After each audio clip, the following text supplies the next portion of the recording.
gbogbo ẹ̀yin olólùfẹ́ kan ní Movie Pinnacle Channel ẹ ṣeun o adúpẹ́ lọ́wọ́ yín wọ́n ní báwo bá kì fún ni àkìfáwò ọpẹ́ wa la mú wá o fún gbogbo bẹ́ẹ̀ ṣe ń bá wa wo àwọn eré tó ń jáde ní ìkànnì Movie Pinnacle lórí YouTube ẹ ṣeun o iná ò ní tánwó yín ẹ wá gbọ́ bẹ́ẹ̀ ṣe ń bá wa wo àwọn eré wa ẹ máa subscribe sí Movie Pinnacle Channel torí wípé béèyàn bá rán ni sọ́jà ọjà kì í rán ni ilé kẹ́ ẹ lè máa gbádùn wa dáadáa ẹ subscribe kẹ́ ẹ tẹ notification bell gbogbo ẹ̀ ó wàá kú mú bí ìdodo ẹ̀fọn ẹ ṣeun lọ́pọ̀lọpọ̀ torí pé ń bá wa lọ.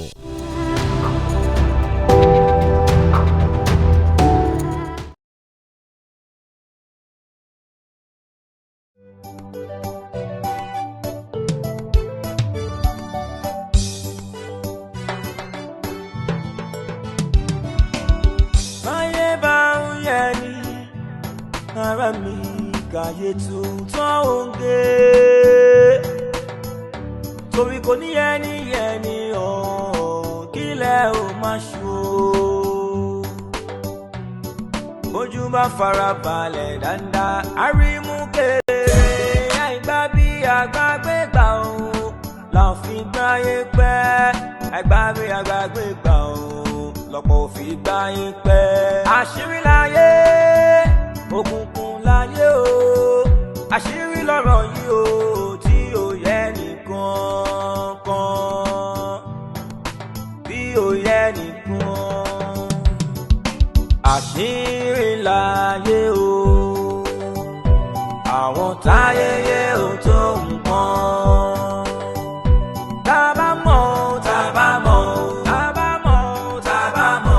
ojú bá fara balẹ̀ dáadáa àrímú kedere àsùnkẹ́ tó ń sùnkẹ́ o òun ló mẹ́rù tó ń gbé o ó tó ṣì yàn lọ́rọ̀ wọ́n bí lọ́nyà o ohun tí ó yàn pọ̀ ẹ̀dá ṣe mọ̀ kó yàn lọ́rùn ohun tí ó yàn pọ̀ ẹ̀dá ló ṣàgbà ẹ̀dá o àìmọye ohun tó yẹ ká gbé gbèsè o.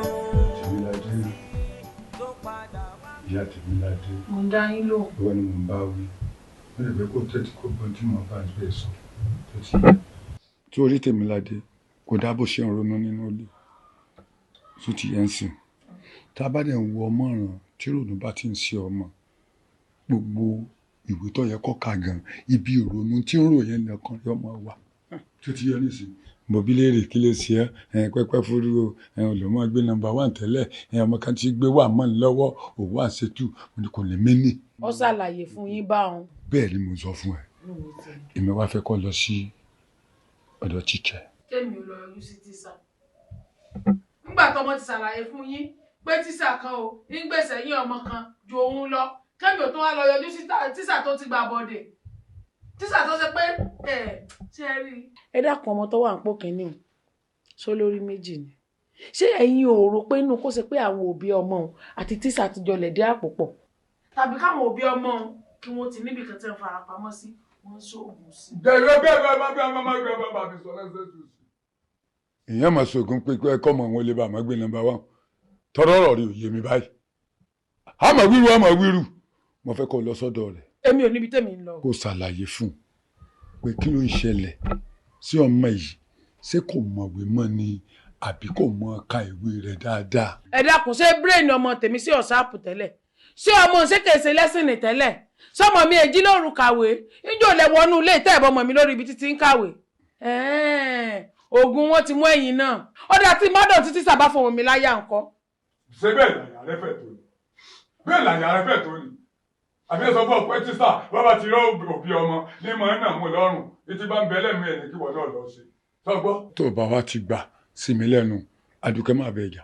Tẹ́ ẹ bá wá ní dandan kí n wá lọ ẹ wà gbádùn mi tíṣọ wà gbádùn mi. Lórí kẹ́ni. Bẹ́ẹ̀ ni nítorí pé tí n bá débẹ̀ ìyìn níwọ̀n kún un náà níwọ̀n láàbọ̀ á wà jọ gbé pẹ́rẹsẹ̀ kaná ni. Tí a ní ọ̀nà ọjà náà ni kí ló mọ̀ ṣe báyìí sí rí.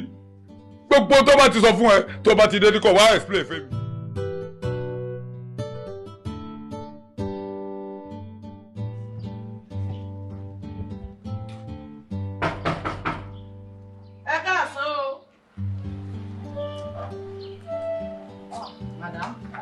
káàsán. Ẹ káàsán ma. Ẹ kú ọjọ́ mẹ́ta. Yes ma.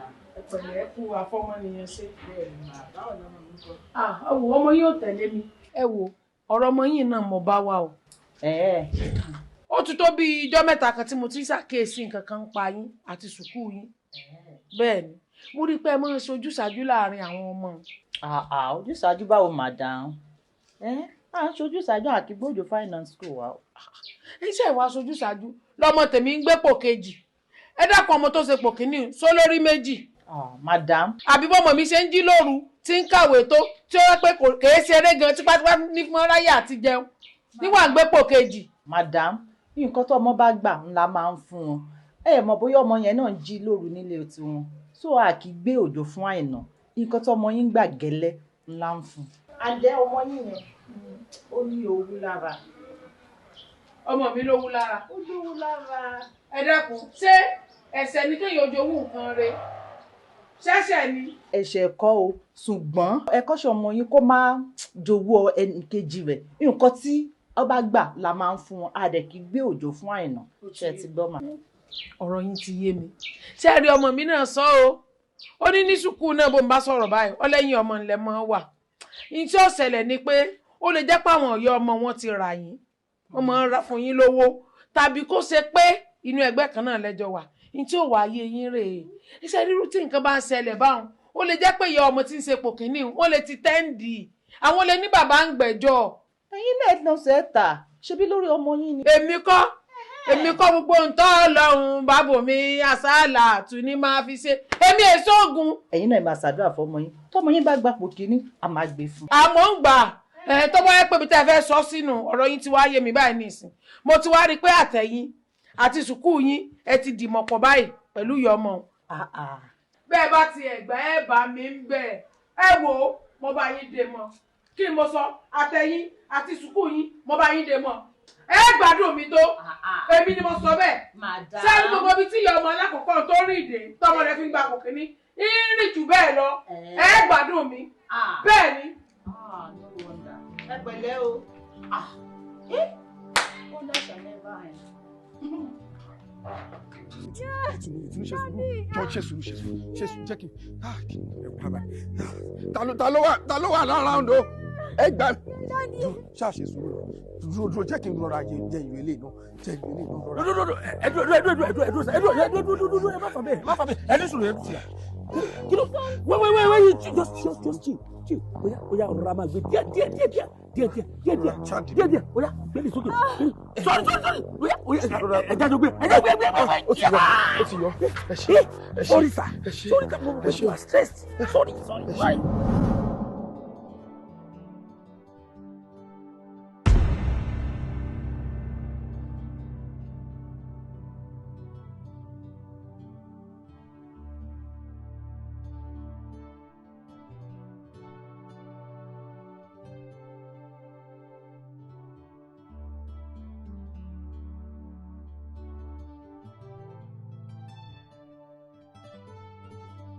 Bójú bá fara balẹ̀ dáadáa àrímú kedere àìgbá bí àgbàgbé gbà ó là fi gbáyé pẹ́. So mo ṣe láàlá yẹn nìyẹn but àlá yẹn bà mí lẹ́rù but mi ò mọ bí mo ṣe fẹ́ gbé kalẹ̀ fún ọ̀gá mi torí no one can tell a lè sọ tó lè ṣẹlẹ̀. Mo mọ̀ pé ọ̀gá like ọmọ yẹn gan ẹ̀yin lójú ọ̀gá ni wọ́n even èmi gan like Ìtùnú gan mi dẹ̀ fẹ́ kí nǹkan burúkú ṣẹlẹ̀ sí i wọ́n á wò pé ṣé kí n sọ fún ọ̀gá kí n rọ àlá yẹn fún ọ̀gá tàbí kí n má rọ ni. ìyẹn ni mo wá wò pé ìyẹn ni mo wò pé èmi náà ní aláfọ̀rọ̀ lọ mo ṣe wá ní kí n wá sọ fún ẹ. Àrẹ̀mú ṣó gbọ́ tèmi. Màá gbọ́. Sórí àmọ̀ràn tí mo fẹ́ fún ẹ méjì ló pín sí.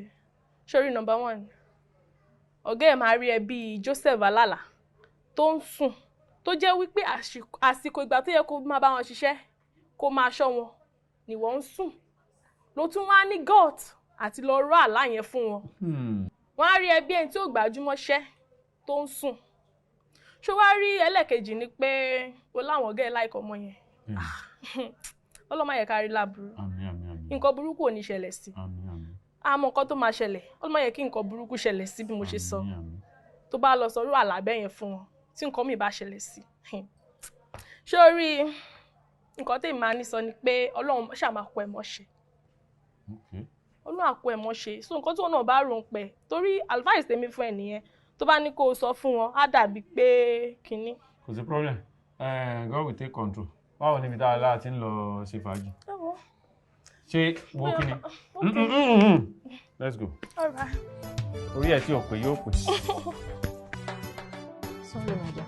Sorry. Okay, sorry.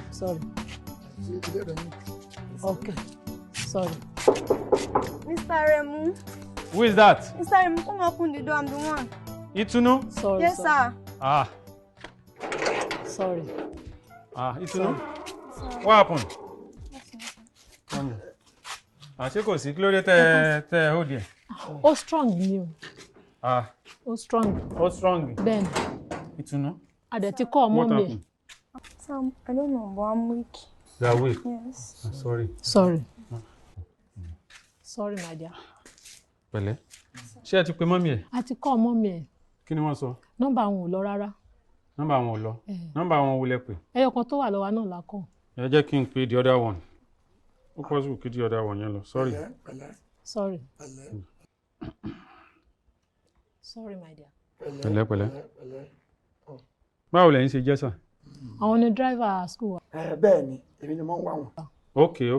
Ẹ ṣé o. Ẹ̀yin ńkọ́? Èmi ni máa ń tọ́jú wọn ní school. Okay, ẹ̀yin lẹ wà ní in charge hostel wọn. Okay. Mo ẹ jẹ́ kí n try. Okay. Hello ma. Yes ma. Bẹ́ẹ̀ ni, níbo lẹ wà ma? Ẹ wo àwọn teacher school Ìtùnú, àwọn ni wọ́n mú wálé ń sìn o. Wọ́n ló strong. Èmi náà dẹ̀ rí ó ti weak gan o. Okay. Ẹ má pẹ́ jọ. Sorry. Sorry, my dear. So mo ti rí wọn pé ẹ má worry. Ẹ lè máa lọ tí. Báàgì ẹ̀ lélẹ̀. Okay. Sorry.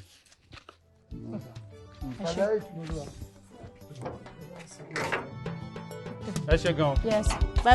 Ẹ ṣé. Sorry. Let's go. Yeah. Ọ̀rẹ́ mi, please calm down. Ní sùúrù, farabalẹ̀. I know you're worried about your child's health, but jẹ́ kí n ṣàlàyé nǹkan tó ṣẹlẹ̀ kankan fún ẹ. So, ó ní kidney problems. Yeah. Down, get up, please. Yeah. Kidney problem ni àwọn kidneys ẹ̀ méjèèjì, they are not functioning properly. We'll get kò lè separate ẹ̀jẹ̀ from the excess waste and water. So kò jẹ́ kí body system in general kó function dáadáa. Mo dẹ̀ mọ̀ pé ó ti máa show symptoms o. Kan fura ni. Bí kí ọwọ́ ẹ̀ máa wú, kẹsẹ̀ ẹ̀ máa wú, swellings, and then change ní color urine náà máa ti change. Then fatigue generally ó máa rẹ̀ gan. So mo mọ̀ pé notice me. Calm down. Enough of this. What are the chances? Please calm down. No, she'll survive. We just need to place her on, treatment. I'm a monitor bí kidney ẹ̀ function. So tabati monitor ẹ̀, ó máa ṣe several dialysis. So ó máa ná yín lówó tó pọ̀ gan. As the case may be, we may need to, change her kidneys, but, kidney transplant. But ẹ jẹ́ ká kọ́kọ́ tiẹ̀ ṣe àwọn dialysis yẹn náà. Ká place on medication, ká change nǹkan tó ń jẹ, fluid intake care. So we'll just monitor it and we'll make sure she's fine. Please calm down. So, Remy, I'm so sorry. Okay. So, Bill will have look at. Lè sọ pé iye báyìí ní pàtó, but roughly over 10 million. 8 million to 10 million. 10 million. Yeah. It depends on bí bá ṣe response to treatment. Calm down. She's going to be fine. Absolutely. Sọ tòótọ́ fún mi. Ṣé gbogbo mi ṣe wọ́n mi? Sọ tòótọ́. Má parọ́. Ṣé mo parọ́ fún Má ẹ? parọ́ fún mi.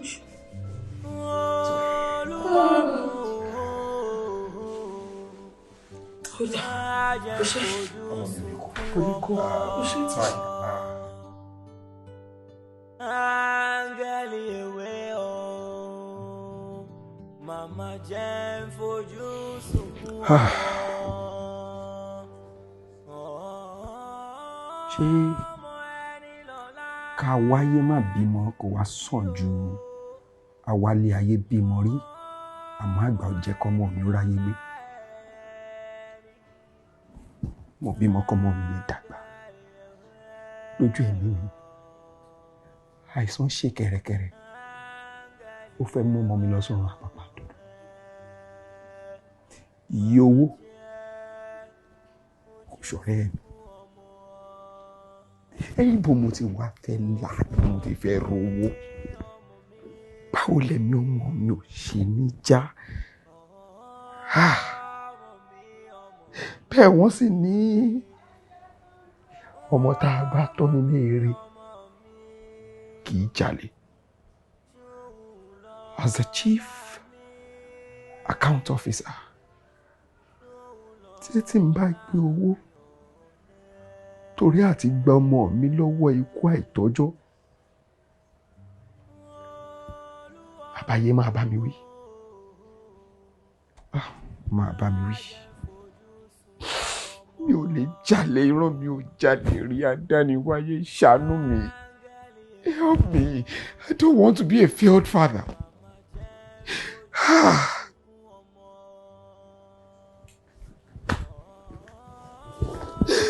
Má jẹ́ ìfọ̀mọ́ pìtọ́.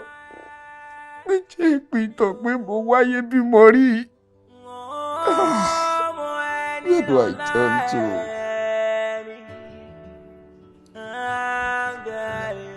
Yeah, báwo ni?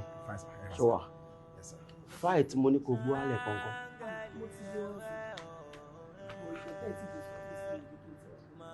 Okay, make sure kò drop ẹ̀ sórí table mi. Alright? Yeah, báwo ni? Ṣé wà? Má bínú, jókòó. Mo ná àwọn visitors láti one of our banks ni. Torí a fẹ́ ní one or two transactions láti ṣe in terms of loan of the thing. So how far? Mo ní kí n dúpẹ́ lọ́wọ́ yín náà fún leave mi tí mo parí. Tẹ̀lé tún fún mi ní few days láti attend sí family. But then, take it easy. Take it easy. Take it easy. Ọ̀gá, ara ọkọ mi náà ni. Doctor diagnosis of kidney disease. Ìwọ̀n kò máa tó báyìí. Ìwọ̀n kò máa tó nǹkan tí mi ò ní lè fàyà rọ́lù. That's so pathetic. Ọ̀gá, mo ti gbìyànjú. Wow. No, take it easy. No, just take it easy. Take it easy. Take it easy. Ọlọ́run máa fún lálàáfíà. Ọlọ́run máa dáwọ́ lé. Ní lose ẹ̀ lágbára Ọlọ́run. So what do you want now? Mo ti gbálẹ̀, mo ti gbàtà. 2 million ni mo rí. Báwo mi ò ní bòmí tí mo bọ̀. Bíbá iná ni mo bọ̀. Mo ṣe wá bá ìgbẹ́jẹ̀ jọ. Ẹ bá lè fún mi ní IOU. Wọ́n á máa dá padà díẹ̀díẹ̀. Mi ò nídìí sálárì kárọ̀ ọmọ mi ti yá ni. Sorry about that. It's quite unfortunate. Business ò lọ bó ṣe yẹ kó máa lọ. Ọmọ kò sọ fún ẹlẹ́kan yìí pé mo ní àwọn bank officials wa kan tí and discuss bá ṣe lè gba loan láti lè take it easy, just calm down. Láti lè run business. Ọmọ pé economic situation kò really, rẹ́rìn. But notwithstanding, àwọn nǹkan tá a lè ṣe.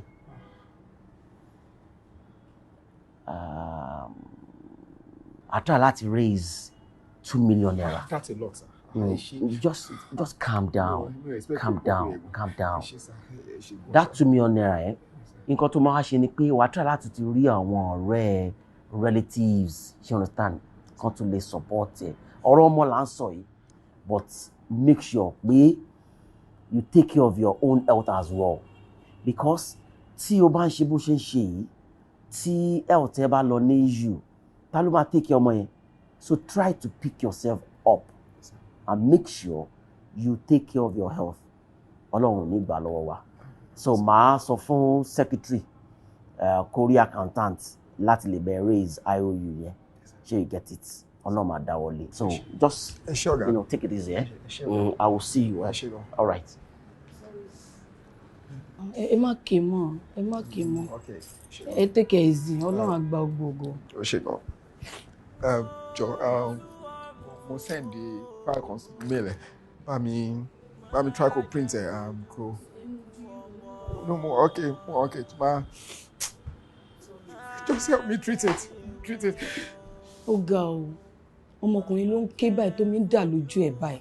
Ọlọ́run jọ̀ọ́ má má jẹ́ ká bí amọ̀ sunkún lórí ọmọ. Ó ga o.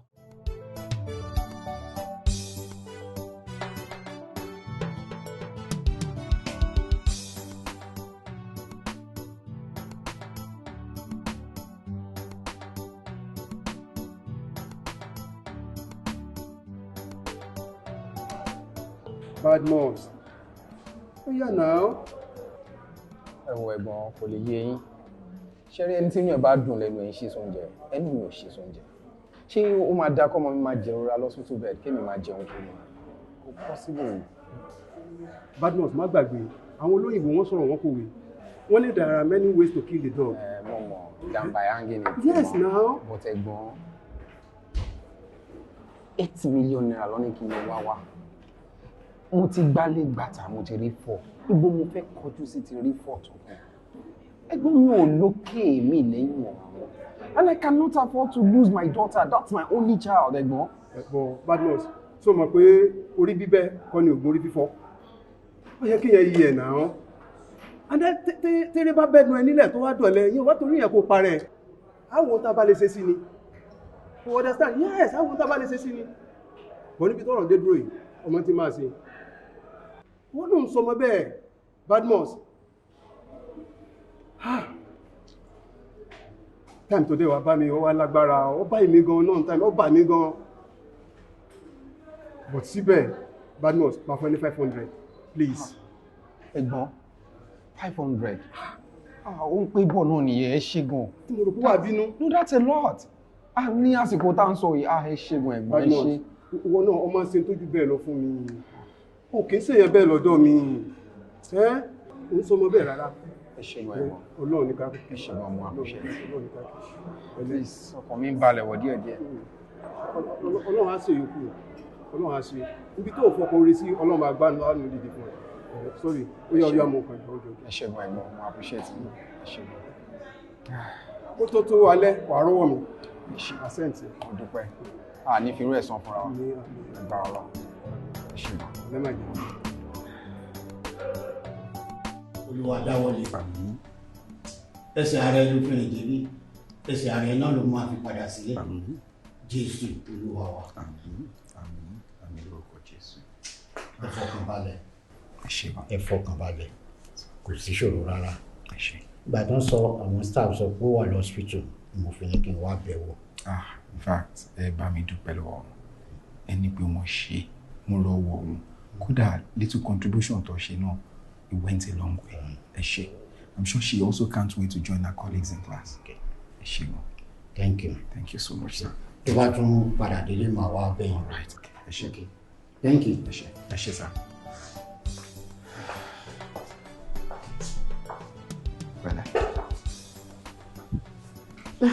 Uncle B. Yàrá sá. Ẹ kú tọ́jú. Ẹ wò mo ní news kan fún yín ni. Mo kọ́kọ́ fẹ́ ní kí ẹ wá bá mi lọ́fíìsì ní tẹ́lẹ̀ but ara mi ò lè take it because it's good news. Mo wá ní kí wá sọ fún yín fúnra mi sá. This is Mr. Gideon. Ọlọ́run àbáyín wòsàn. Mr. Gideon is a philanthropist. So wọ́n máa ń wá hospital wa come and check up on us lóòrèkóòrè and wọ́n máa ń ṣe many good deeds. So last week tán wá mo sọ fún wọn nípa predicament ọmọ yẹn so ìgbà tó dé máa wá délé ni wọ́n ní àwọn máa support yín financially lórí bills ẹ̀. Exactly, sir. Bẹ́ẹ̀ni, in fact Ọlọ́run ti gbé gbogbo ẹ̀. Let me just put it that way. láìmọ̀ lórí. Ẹsẹ̀ ẹ ṣe gan Ọlọ́run á tún ti yín náà ṣe Ọlọ́run á tún ní àtọ̀nà yín náà ṣe. No. Ọlọ́run tó kí n sunkún mi ò níbi tí mo fẹ́ kojú sí. Mr. Barnabas àbí ẹjọ́ torí Ọlọ́run ẹ má bọkùnrin jẹ́. Ẹ wo fóònù yìí mo ṣe ń tà láti ta ni owó tó fẹ́ fún mi wò tó nǹkan. Ẹ ní láti ta mọ́. Don't save yourself the stress, alright? Nǹkan tí mo fẹ́ kẹ́ focus lé lórí níbẹ̀ ṣe máa bá mi take care ọmọ ẹ̀ tí ara ẹ̀ máa fi yá. Ẹ̀rí pẹ̀lú gan mo ti ní mo rí sọ̀sẹ̀ mo ṣe fún Alright, I need to be on my way. Yeah, there's a problem, sir. Take care, sir. Yes, sir. Mo ń bọ̀, máa tẹ̀lé yín sí.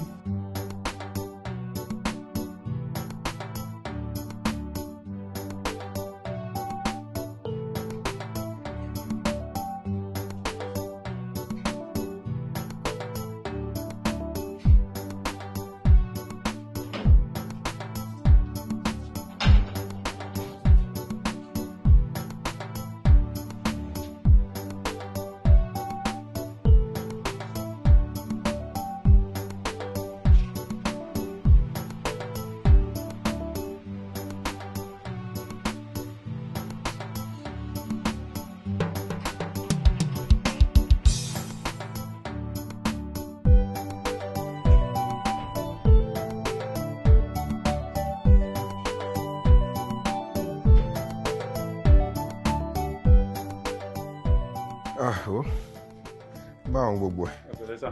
Ó ṣe gan. Ṣé kò rẹ́ra? Tí n bá ní kò rẹ́ra mò ń parọ́ ni ó rẹ́ra. Ẹ̀pẹ̀lẹ́ ọ̀pọ̀ tọ́jú. Ó ṣe. Báwo dẹ̀ wá ní ara àtùnú báyìí? Ìtùnú ṣá. Ṣé kò sí ọ̀dọ̀? Ọlọ́run á gbàkóso. Àmín. Ọlọ́run á gbàkóso nílẹ̀. Ó ṣe gan.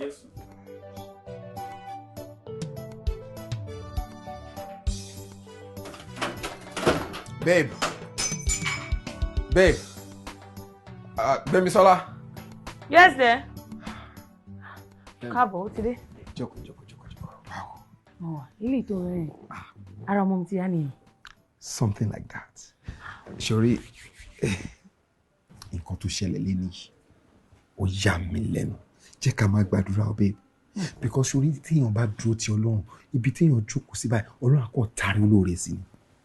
Ṣebí jẹ́jẹ́ mo jókòó sínú wọ́ọ̀dù tí mo ń wo ọmọ mi lọ́wọ́ ká dúpẹ́ lọ́wọ́ dókítà òun ló lóun fọ̀rọ̀ wá wẹ́lọ̀ mo kọ̀ ọ̀rọ̀ ọmọkùnrin náà tó wọlé pẹ̀lú ẹni wọn kọ́ rò pé bóyá wọn medical team tó wá ṣe rounds àfìgbà tó ní philanthropist lọkùnrin náà mo ní òótọ́ jẹ́ kí n wo ibi tó fẹ́ bọ́rọ̀ já sí babe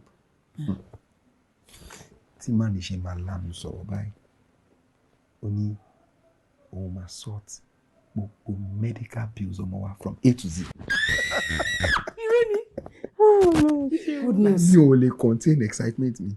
In fact, mi ò mọ̀ gbà tí mo rẹ̀ sí sunkún because mi ò ronú kó rárá mi ò tiẹ̀ mọ̀ pọ́lọ́ lè gbóre dìde. Mo jẹ́rìí ẹ̀. Well, babe, I'm really super excited. I'm happy. So nǹkan tó máa ṣe fún mi sí inú mi ti ṣí. Ó máa bá mi wá bóyá máa bá mi ṣe poundo. Mo ti miss poundo. O fẹ́ jẹun lẹ́nu? Máa jẹun. Máa jẹun máa sùn. Poundo tí n bá rẹ̀ ọ̀wọ́ ẹ̀gúsí sí. Ẹ̀gúsí wa. Ẹ̀gúsí wa. Wà á jẹ. Yes. Honestly. Jẹ́ n tètè lọ ṣe. Ilé ètò request máa rẹ̀ jẹ́ n tètè lọ ṣe. Thank you, baby. Olúwa. Man. Kò máa lè dá fún iṣẹ́ o. Àbí tún ń pè mí báyìí. Túnjí báwo? Mo rò pé mo máa ta fóònù yẹn mọ́ o. Mi ò lè ta mọ́. No, kò sí. Kò wù mí tà ni. Kò wù mí tà. Ó ṣe wọ́n. Bí ká ta nǹkan ní èèyàn ó mọ́ wọn lára. Máa wá free things. Máa ra fóònù adúrú fóònù ilé ní 25,000. Kí ló gbọ́ ní 8 million?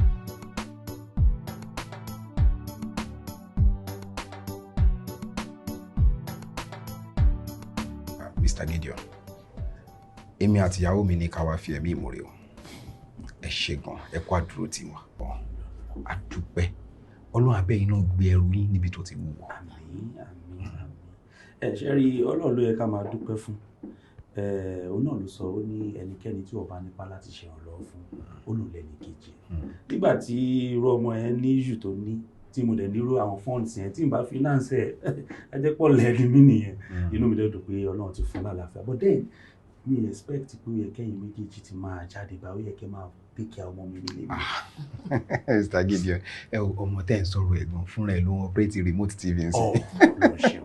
Ẹ ṣe gan adúpẹ́. Babe sọ̀rọ̀ náà wà á wà ń wòyàn báyìí. Bó o sọ lẹ́yìn wọn bí tó bá rí wọn. Ẹ ṣe gan. Madam, ẹ take care. Ẹ bá mi rí secretary ń ta pé nǹkan tí mo ní kó fún yín. Mr. Gideon. Ẹ ṣe. God bless you. Ẹ ṣe gan. Ẹ ṣe mama. All right. See you later. I appreciate it. Àṣírí láyé, òkùnkùn láyé o. Àṣírí lọ́rọ̀ yìí o tí ò yẹ nìkan kan. Tí ò yẹ nìkan. Àṣírí láyé o.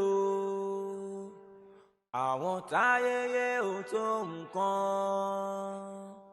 Tá bá mọ̀, tá bá mọ̀, tá bá mọ̀, tá bá mọ̀. Bójú bá fara balẹ̀ dáadáa, àrímú kedere, àsùké tó ń súké o, òun ló mẹ́rù tó ń gbé o, ó tó ṣíyọ́ lọ́rọ̀ o, pọ̀ bílọ̀nìá o. Ohun tí ò yọ pọ̀ ẹ̀dá, ṣe mọ̀ pò yọ lọ́rùn, ohun tí ò yọ pọ̀ ẹ̀dá ló ṣàgbà ẹ̀dá o. Àìmọye ohun tó yẹ ká gbégbèsè ohun sí tó padà wá bùn ní lọ́wọ́. Barnabas, kí ló ṣẹlẹ̀ sí ẹ? Am I really daft? Irú ọ̀rẹ́ wo ni Gbémisọ́lá lè ní tí mi ò ní mọ̀? Ọ̀rẹ́ pẹ̀lú mọ́tò bọ́ọ̀kù tó tó yẹ.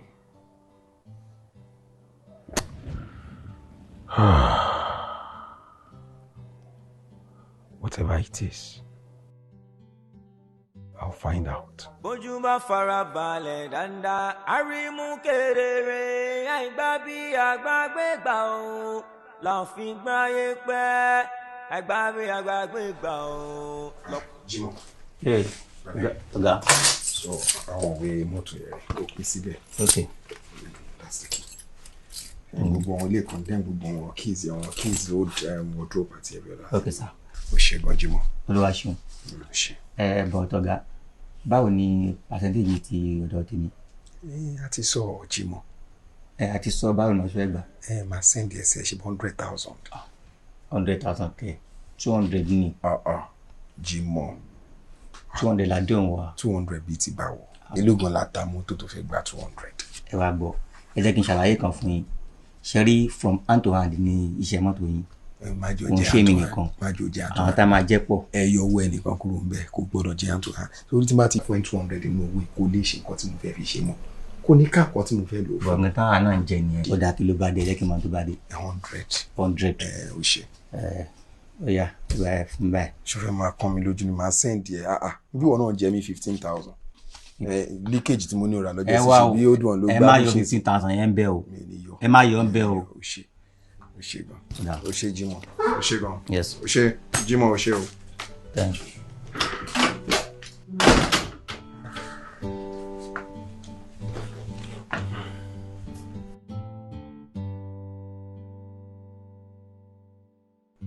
Jọ kí ni reason tó ṣe ta mọ́tò mi ni mo béèrè lọ́wọ́ ẹ̀.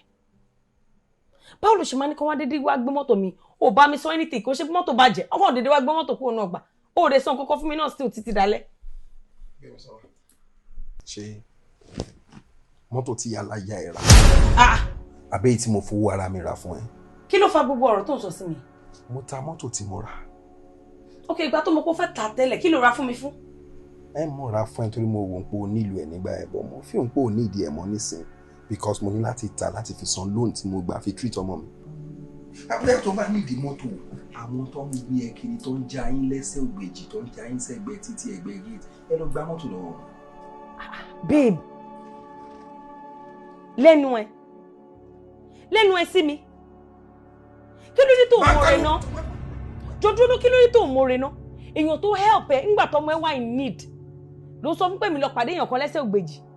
So Gideon ló ń yí ọ̀rọ̀ tó ń sọ̀rọ̀ pé àwọn dem, àwọn oní dem. Gideon ló wá drop mi.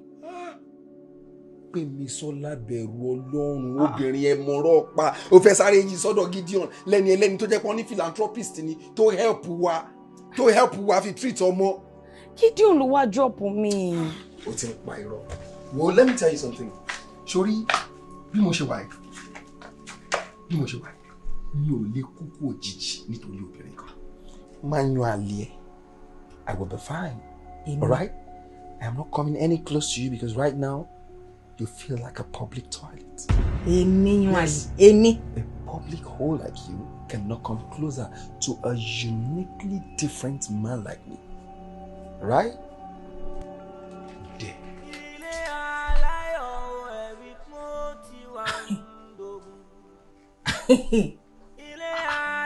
Public toilet. Kí ni ìtumọ̀ gbogbo eléyìí? Kó ṣẹlẹ̀ bí èèyàn, ǹjẹ́ ó yẹ?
Ẹ káàbọ̀ sà.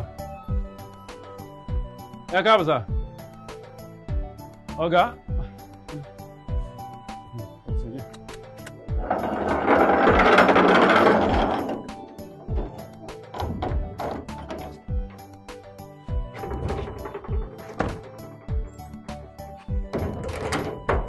Ẹ káàbọ̀ ẹ kú àtàárọ̀ sà.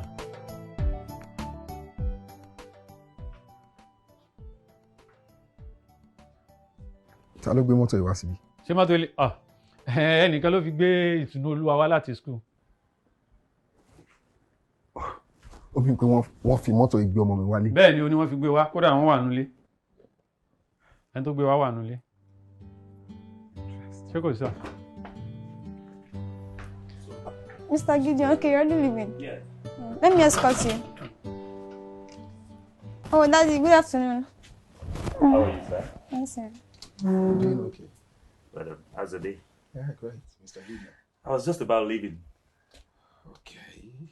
I'll see you later. Okay, Daddy, I'm coming. Daddy, let me escort him. That is Mr. Gideon. Yeah, I know he's in. I know he's the one. So I want to escort him. Where's your mom? She's in her room. And what's that man doing there? Mommy asked him to come and pick me up from school because she was busy. She asked that man, Mr. Gideon, to pick you from school. Yes, sir. Okay. Daddy, what happened? Stay back here. Nothing. I'll see you soon.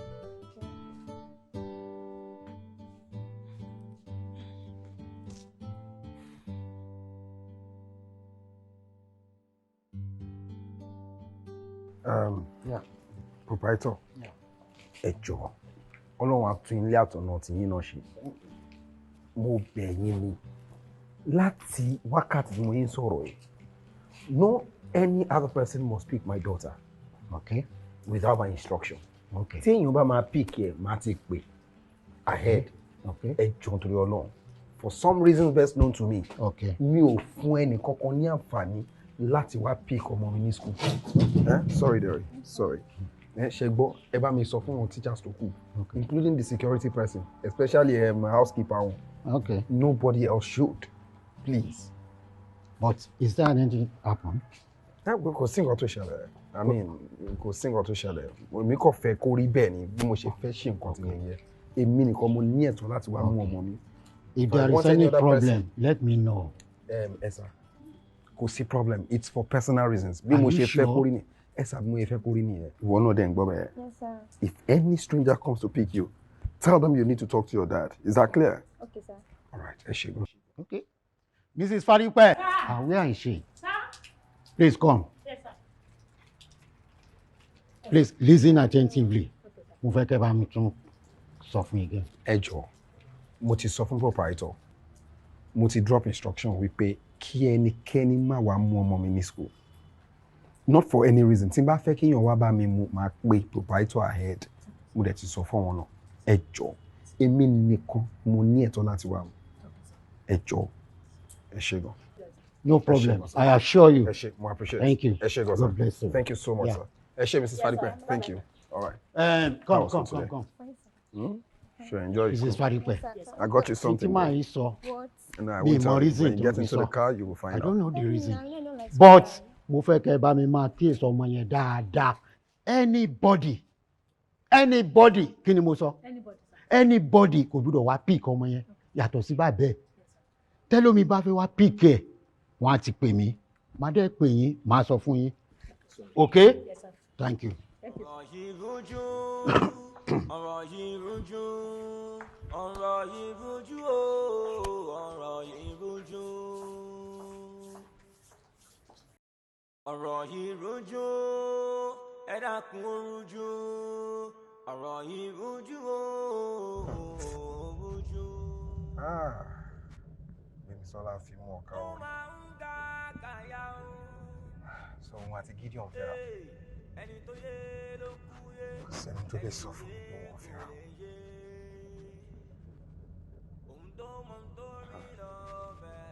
Àbájọ tó ṣe pé mi ní aláìmoore. Gideon ló ṣe wá lórí tó fẹ́ san orí ẹ̀ padà.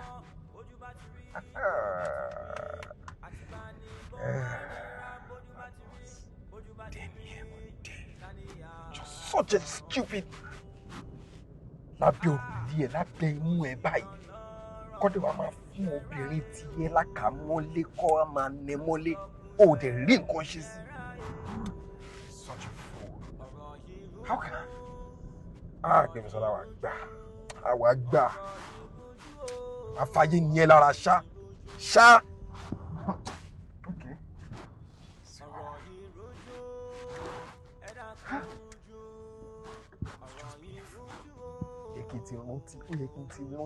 Ó yẹ kí n ti rò ní pé that's the reason she said I'm an ungrateful man.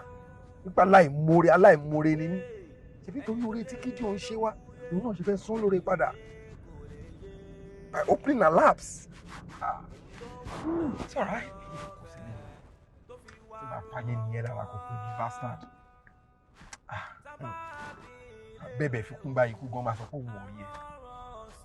Bójú bá ti rí àtìgbà ní gbọ́n wá nira bójú bá ti rí ta ni a sọ̀rọ̀ fún.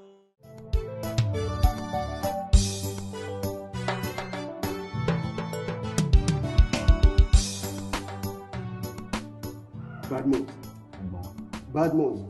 Gbogbo yín ìmọ̀. Ọ̀rọ̀ tó wà nílẹ̀ ìwọ̀bẹ̀ ẹja ni o. Báwo?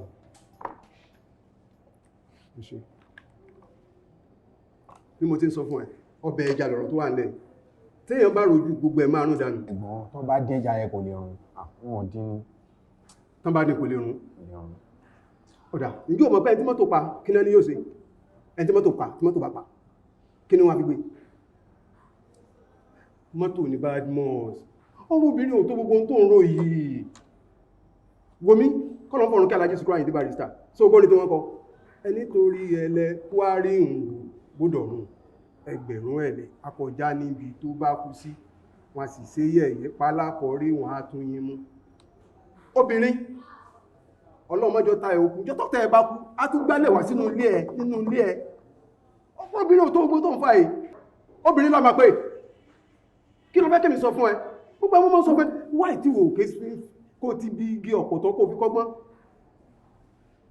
tó ṣe máa ń bú mi wípé ìyàwó méjì mo ní ìyàwó mẹ́ta mo ní so rò pé tẹ́mi lọ́rùn ni yes bẹ́ẹ̀ ni mi ì lè jẹ́ kóbìnrin kan pa mí dànù kọ́ pa mí fáwọn ọmọ mi kí má jẹ̀lé ayé mi ayé kan ló wà Badmus ayé kan ló wà má jẹ́ kóbìnrin pa ẹ o tó bá ti bí ẹni níjú wọlé mú ẹ̀wọ̀ ẹ̀bọ́ sínú mọ́tò jáde lọ mọ́wàlé lọ́jọ́ yẹn lówó dání tó lè fi sòtẹ́ tó mi bá fẹ́ pẹ́ tó bá ti burú jù lọ fẹ́yàwó mi síta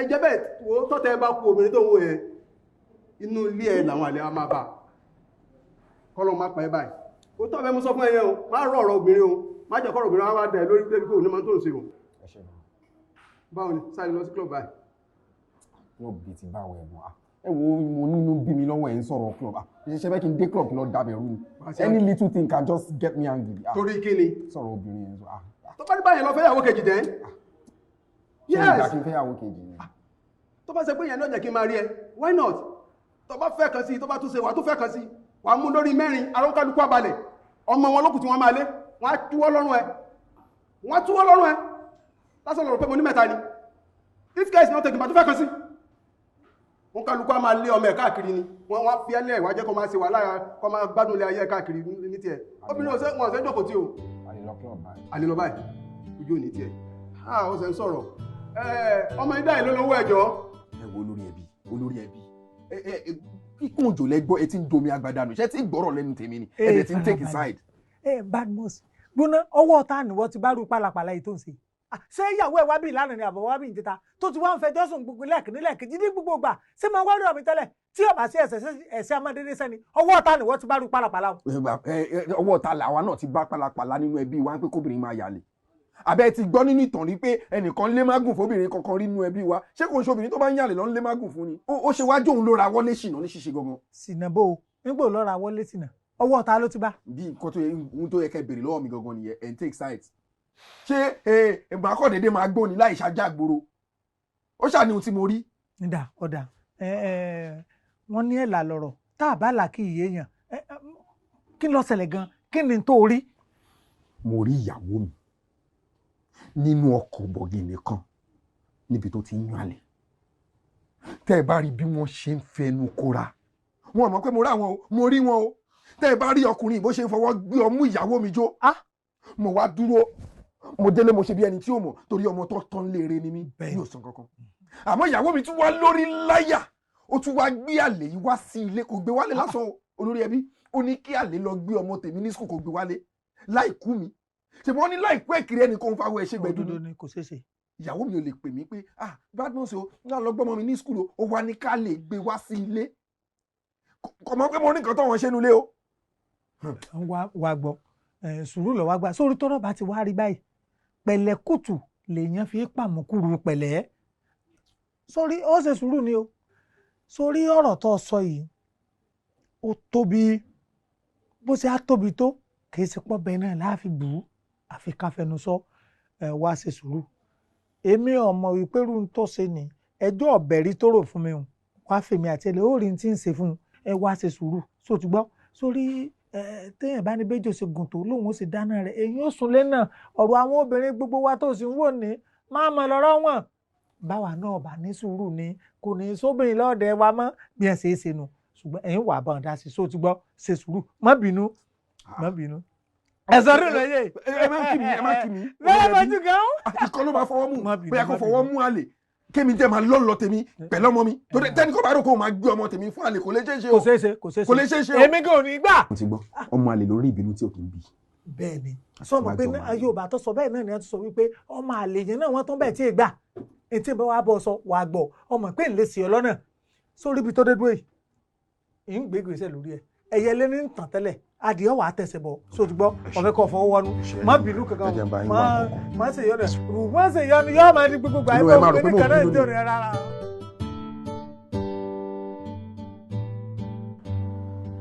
Against the scheduled meeting wa tẹ sọ pé ká ṣe lónìí I am unable to come face to face ni mo ṣe òun ká sọ lórí phone and I put a call through this morning secretary ló gbé ó sọ pé wà ní meeting sir. Yes, lórí sales yẹn náà ni. Secretary sọ pé ní 355 million lẹ fẹ́ tà. Ṣé ẹ rò pé 355 million ò pọ̀ jù fún company tó ti ń try láti downsize àwọn staffs yìí? So you're on the verge of folding up already.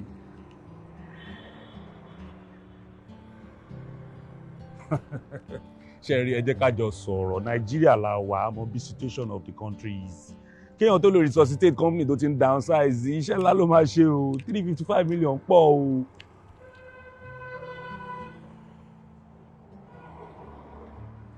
That's the last you can go. If that's the case, I'll have to get back to you. Definitely till before the end of this season.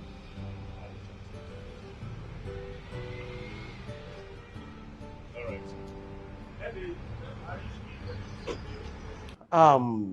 Good morning, every one of you. Good morning, sir.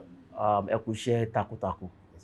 Mo dẹ̀ gbàládùra pé Ọlọ́run máa ṣàánú gbogbo wa. Ilé iṣẹ́ yìí ò ní bàjẹ́. I'm really appreciate gbogbo nǹkan tẹ́ ń ṣe. Yeah, mo ní information fún yín ni. Ẹ farabalẹ̀, ẹ má jáyà. The information is this. Ilé iṣẹ́ wa wọ́n ti tà. Yeah, to another person. Ẹ má bẹ̀rù, ẹ má bẹ̀rù. Really calm down. That my gbọ́n pọ́n tálẹ̀ fẹ́ mú lórí tí mo máa. Maybe my affect appointment wa. No, ẹ farabalẹ̀. Mo mọ̀ pé ìyẹn ló máa jẹ́ kẹ́ wà somehow surprise. Títà kan tà, kò ṣe pé wọ́n fẹ́ relieve everybody. Oh my God. Àyà mi ti já gan. Ọlọ́run ṣeun. Mo tí mo fẹ́ kọjú sí. Yeah. Kò kí wọ́n padà ṣaláàrú. So kò ṣe wọ́n fẹ́ relieve any one of us. Okay. And the reason is this. Wọn ò bá relieve wa, but ẹni tó ra ilé iṣẹ́ yìí, ó ti gather information. Ó dẹ̀ ti rí pé a kójú òṣùwọ̀n. Ìdí nìyẹn tí kò fi relieve wa of our appointment. Wọ́n rò dáadáa. Yeah. Ẹ ṣé wọn. Reason tí mo fi pè wá ni pé mo mọ̀ pé iṣẹ́ takuntakun ni ẹ̀yin tẹ́ jẹ́ head of each department of this organization ṣe. Yeah. Information tí mo fẹ́ fún wa yìí, mo fẹ́ kẹ́ pass it down to your junior staff. Torí pé ẹni tí ó ra ilé iṣẹ́ yìí, it will be coming end of this month. Oh, that fast. Yeah. Láti lè ṣe proper introduction fún wa. And ẹ mọ̀ pé ìrínisí ó ní ìṣẹ́ni lọ́jọ́. Mo fẹ́ kí gbogbo wa ká get ready so that wọ́n lè máa bá wa dáadáa. So mo fẹ́ kẹ́ relate information yìí fún gbogbo àwọn junior staff fún yín. Because end of this month ń bọ̀, mi mọ̀ the actual day in the week. Ṣé get? So mo fẹ́ kẹ́ sọ fún àwọn junior staff yín káwọn náà get prepared. Ọ̀gá, ẹni mú ẹ̀ṣẹ̀ mọ́ pé ẹ fẹ́ràn wa dénúdénú. Torí tó bá jẹ́ pọ̀ ọ̀gá mi níbi kọ́ lé wa nípò kó yọ wá kúrò níbi iṣẹ́ ni. Wọn ò ní sọ̀rọ̀ information tẹ ẹ̀ṣẹ̀ sọ yìí nísìn. Bọ̀bá àná ṣe tí mo kọ́ ń bọ̀ ní ending yẹn. Ọ̀gá ẹ má wọrí. A lè bójú yín jẹ́. Èyí tẹ́ ṣe bá mi sọ̀rọ̀ láàárọ̀ yìí pé wọ́n pé dáàdi wọn ní cardiac arrest. Tí mo ní pé ìkàbẹ̀rẹ̀ jí ti kọ́ check ara wọn. Ó jọra náà ni. Pẹ̀lẹ́. Má tó dẹ̀ ti jẹ́ pé divorce letter ló fi kí mi kúrò lánàá. Mo ní kí n jẹ́ kó gbọ́ torí ìwọ ló máa ń solicit fún all the time. Fúnra ara ẹ̀ ló fọwọ́ rẹ̀ jáwèé fún mi bá pé mo ṣe mọ́ ọ sí nǹkan tí mo fẹ́ ṣe fún yẹn. Ó ga ọ. But sure, nǹkan tí mi kàn máa sọ ni pé to err is human, but you see to forgive, it is forever divine.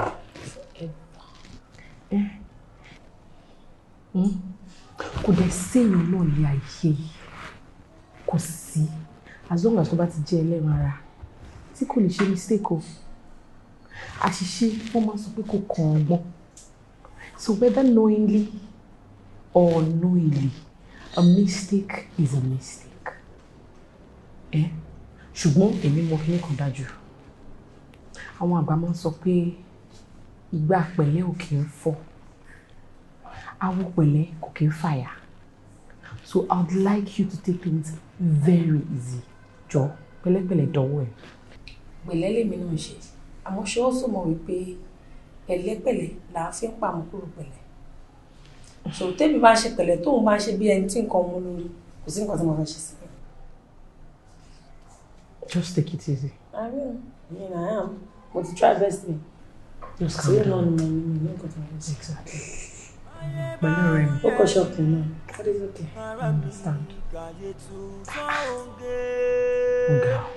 Oga.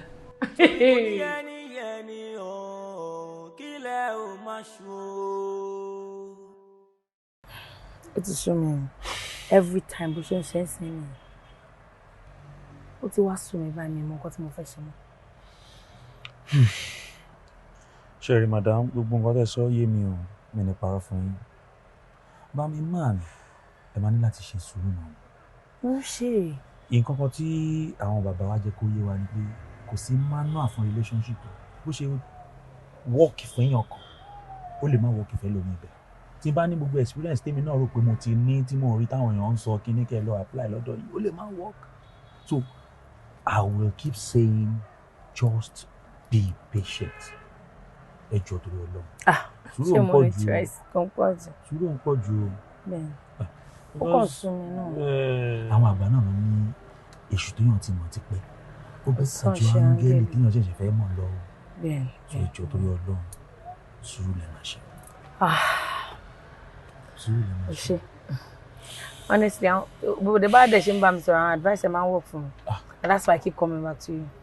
But bó ṣe sọ iná gẹ́lẹ́ náà, màá túbọ̀ ní sùúrù ni. Yóò mo ti ní tẹ́lẹ̀ o, àmọ́ màá túbọ̀ fi sùúrù kúrò sùúrù mi ni. Kò kàn easy náà ni. Honestly, kò easy, Mama, but I want to thank you for trusting my judgment every time. Thank you. O ṣe gan ni mo really appreciate. Baby mi ńkọ́? Àlàáfíà ló wà. Ṣé yẹn baby? Wàá ní madam mi ńkọ́? Àbí madam mi ńkọ́? Àlàáfíà ló wà. O ṣe gan ni. Ẹ wo, ẹ jẹ́ kí n tètè máa. Ṣé ẹ lọ bọ́ sínú kẹlúkẹlú mi? You know?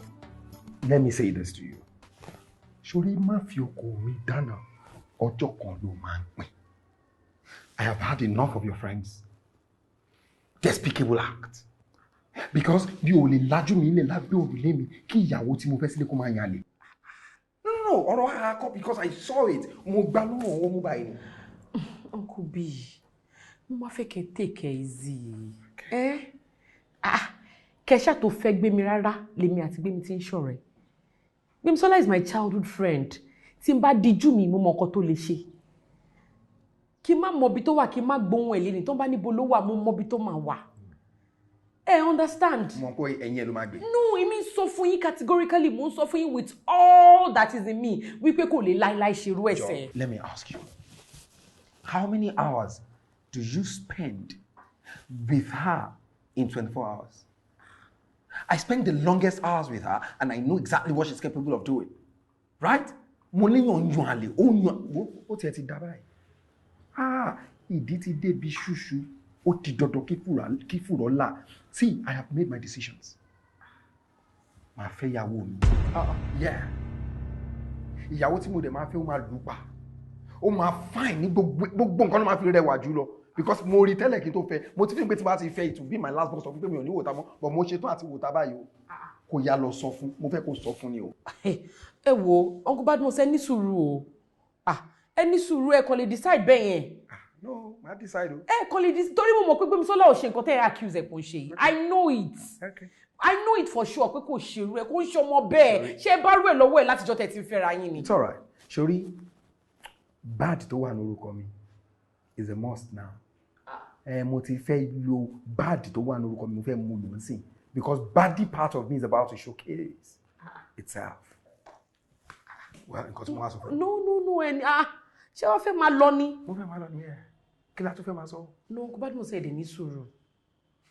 Ẹ ní sùúrù. Ó ń ṣe é bí pé mo ti fẹ́ máa lẹ́jọ̀ ríru. O fẹ́ check blood pressure mi. O fẹ́ check sugar level mi. I'm just saying Baby cannot do what you say she's doing. I'm fine. Just talk to you.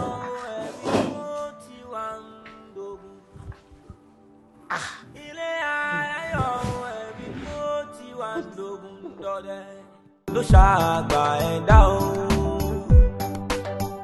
àìmọye ohun tó yẹ ká gbé gbèsè ohun sí tó padà wá kún ní. Good morning. See you today. Okay. See you today. So okay, get ready. Yeah.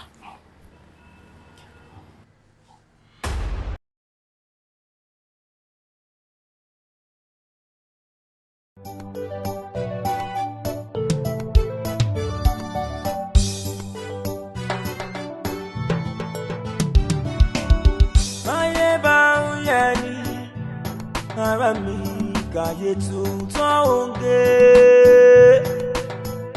torí kò ní ẹni ọ̀hún kílẹ̀ ò máa ṣó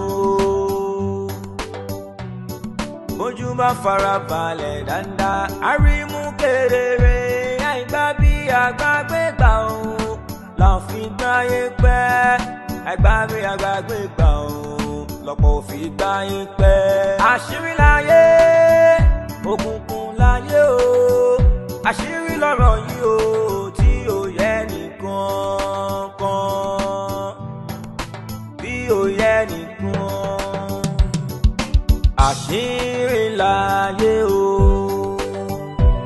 àwọn táyẹyẹ ò tó nǹkan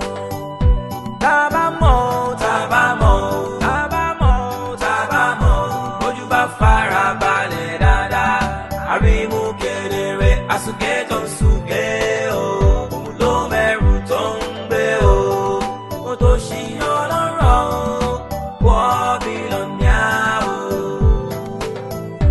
ohun tí ó yọ pọ̀ ẹ̀dá ṣe mọ̀ kó yọ ọlọ́run ohun tí ó yọ pọ̀ ẹ̀dá ló ṣàgbà ẹ̀dá o àìmọye ohun tó yẹ ká gbé gbèsè ohun sí tó padà wá bùn ní lọ́wọ́ àìmọye ohun tó yẹ ká máa wò níran tó yẹ ká padà wá jẹ̀bi ọ́